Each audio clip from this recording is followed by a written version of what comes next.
AP జీవనాడి పోలవరం పనులు మళ్లీ పరుగులు పెట్టనున్నాయి. వైసీపీ పాలనలో తీవ్ర నిర్లక్ష్యానికి గురైన పోలవరం ప్రాజెక్టు పునర్నిర్మాణానికి రాష్ట్ర ప్రభుత్వం నడుం బిగించింది. ప్రాజెక్టులో అత్యంత కీలకమైన డయాఫ్రమ్ వాల్ పనులను నేడు ప్రారంభించనున్నారు. సుమారు 1000 కోట్ల వ్యయంతో 1.396 కిలోమీటర్ల పొడవైన కొత్త డయాఫ్రమ్ వాల్ నిర్మాణం చేపట్టనున్నారు. ఇది సగం పూర్తి కాగానే దీనికి సమాంతరంగా దీనిపైనే ఎర్త్కమ్ రాక్ఫిల్ డ్యాం పనులు కూడా ప్రారంభం కానున్నాయి. పోలవరం ప్రాజెక్టులో అత్యంత కీలకమైన డయాఫ్రమ్ వాల్ కాంక్రీట్ నిర్మాణ పనుల ప్రారంభానికి ముహూర్తం ఖరారైంది. ఉదయం 10:19 నిర్మాణ పనుల్ని లాంఛనంగా ప్రారంభించనున్నారు.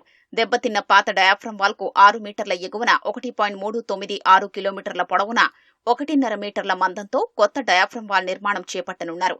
దీనికోసం ప్లాస్టిక్ కాంక్రీట్ T5 మిశ్రమాన్ని వినియోగించనున్నారు. కనిష్టంగా 20 మీటర్లు, గరిష్టంగా 94 మీటర్ల లోతు నుంచి నిర్మాణం చేపట్టనున్నారు.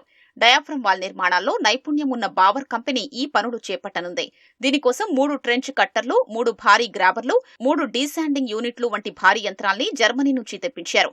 డయాఫ్రమ్ వాల్ పైనే ప్రాజెక్టులో అత్యంత కీలకమైన ఎర్త్కమ్ రాక్ఫిల్ డ్యాం నిర్మించనున్నారు. దాదాపు 2 కిలోమీటర్ల పొడవైన ECRF డ్యాం పూర్తయితే గోదావరి నీటిని రిజర్వాయర్లో ఒడిసి పట్టేందుకు వీలవుతుంది. మొత్తం ప్రాజెక్టు పూర్తయితే 194 టీఎంసీల మేర నీటిని నిల్వ చేయొచ్చు. గతంలో తెలుగుదేశం హయాంలోనే డయాఫ్రమ్ వాల్ నిర్మించిన వైసీపీ ప్రభుత్వం నిర్లక్ష్యం కారణంగా 2020 గోదావరి వరదలకు డయాఫ్రమ్ వాల్ 3 చోట్ల దెబ్బతింది. ఇసుక కోతకు గురై అగాధాలు ఏర్పడ్డాయి. ప్రస్తుతం వాటిని పూడ్చి ఇసుకను వైబ్రో కాంపాక్షన్ విధానంలో గట్టిపరిచి కొత్త డయాఫ్రమ్ వాల్ నిర్మాణం చేపడుతున్నారు. కొత్త డయాఫ్రమ్ వాల్ నిర్మాణంలో భాగంగా మొత్తం 383 ప్యానెల్స్ తో 1,00,000 క్యూబిక్ మీటర్లకు పైగా ప్లాస్టిక్ కాంక్రీట్ మిశ్రమాన్ని వినియోగించనున్నారు. కొత్త డయాఫ్రమ్ వాల్ నిర్మాణానికి 998 కోట్ల రూపాయల వ్యయం కానుంది.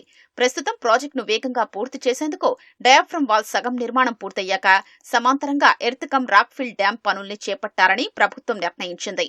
ఏడాదిన్నరలోగా కొత్త డయాఫ్రమ్ వాల్ నిర్మాణం పూర్తి చేసేందుకు రాష్ట్ర ప్రభుత్వం షెడ్యూల్ ఖరారు చేసింది.